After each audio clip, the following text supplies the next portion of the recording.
Welcome to the SDA Housing Podcast, brought to you by NDIS Property Australia. Before starting this episode, we need to provide a general disclaimer. Information contained in this podcast is general in nature only. It does not take into account the objectives, financial situation, or needs of any particular person. You need to consider your financial situation and needs before making any decisions based on the information in this podcast. And you should consider seeking independent and professional advice for your personal circumstances. All right, let's begin.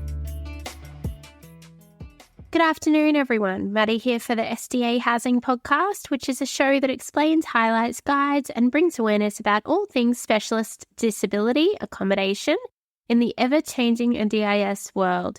This show is brought to you by NDIS Property Australia, and today I have Courtney here from our team to take us through behaviours of concern and restrictive practices. So, hi, Courtney, how are you? I'm good. How are you? Yeah, I'm good. So we might just dive right into it. What do behaviours of concern generally look like? So there are many different types of behaviours of concern. Some of them can include hurting themselves, hurting others, breaking things such as property or belongings, refusing to do things such as taking medication, engaging in an activity, doing the same thing repetitively, doing things that others don't like, for example, screaming, swearing, taking off clothes, or it could be hiding away from other people. Okay, so all behaviours of concern do happen for a reason. Some reasons may be that they are, something to do with the person's body. So it could be that they're in pain, maybe medicine isn't agreeing with them. They could be feeling quite unwell or sick, might not necessarily be eating very well. And their hormones are not working properly. They could also occur if someone is struggling to communicate. It could be that they're hungry or thirsty, they're feeling lonely, they want to go somewhere or they want to do something. It could be to get something that they desire, such as spending time with someone, getting something that they want, or even getting out of doing something that they don't want to do.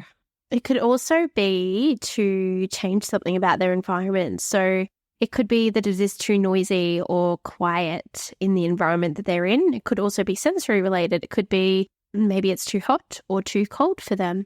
Could also be that they feel as if they don't have choices or that they're bored, or something as simple as they just don't know what is happening around them and they don't quite understand what's happening in the environment around them. They could occur if someone is struggling to show that they are feeling upset, if they're feeling overwhelmed, or just struggling to express an emotion. Okie dokie. So when we talk about types of help, one good thing could be assessment-wise. So the assessment is usually called a functional analysis. So the assessment does give information on how to best support the person. Another type could be behavioural support. So there could be other ways of communicating so everyone can understand. Could be a change in the environment to help meet the person's needs or teach the person more effective coping skills. Now we're just going to touch a little bit on restrictive practices. So Courtney, I might get you to just give a brief explanation as to the types of regulated restrictive practices and just briefly what they are. So there are 5 main types of restrictive practices. There's seclusion, which is the confinement of a person with a disability in a room or physical space at any hour of the day. It's where voluntary exit is prevented or not facilitated. There's also chemical restraint, which is the use of medication or chemical substances for the primary purpose of influencing a person's behaviour. There are mechanical restraints, which is the use of a device to prevent, restrict, or subdue a person's movement for the primary purpose of influencing a person's behaviour.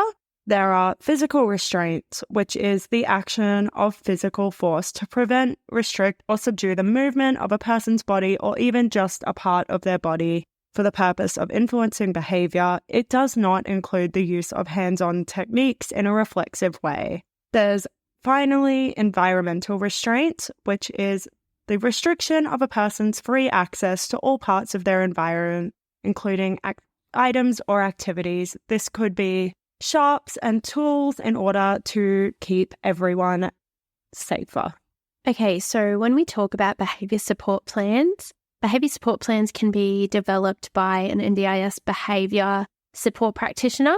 Some support coordinators call these positive behaviour support coaches. It is to clearly identify the use of any restrictive practices in detail and include plans for reducing the practice as well as monitoring and reviewing the plan.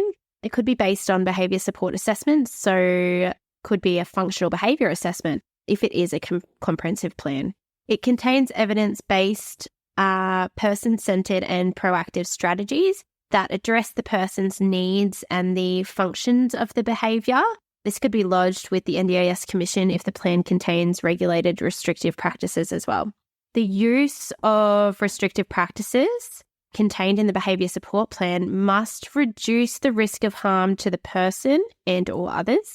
It has to be the least restrictive response possible to ensure the safety of the person and others around them as well. Could be used as a last resort in response to risk of harm to the person or others and be proportionate to the potential negative consequences or risk of harm as well. I hope this makes sense to everyone.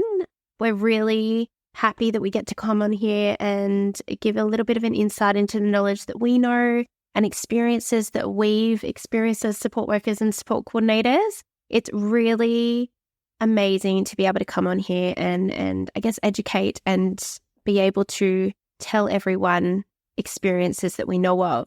So listen in. We have another episode coming next week that will be solely based around support workers and the experience that support workers have, day in the life of a support worker. So tune in for that. But thank you everyone for listening to this episode today. Courtney, thank you for coming today. It has been a pleasure having you here. No problem. Okay, bye. We hope you enjoyed this episode. Please make sure you are subscribed and following us so you can keep in the loop with all of our upcoming episodes. We would really appreciate it if you could leave us a 5-star rating, a written review, and to share this podcast with those that could benefit. Until next time, catch you on the next episode.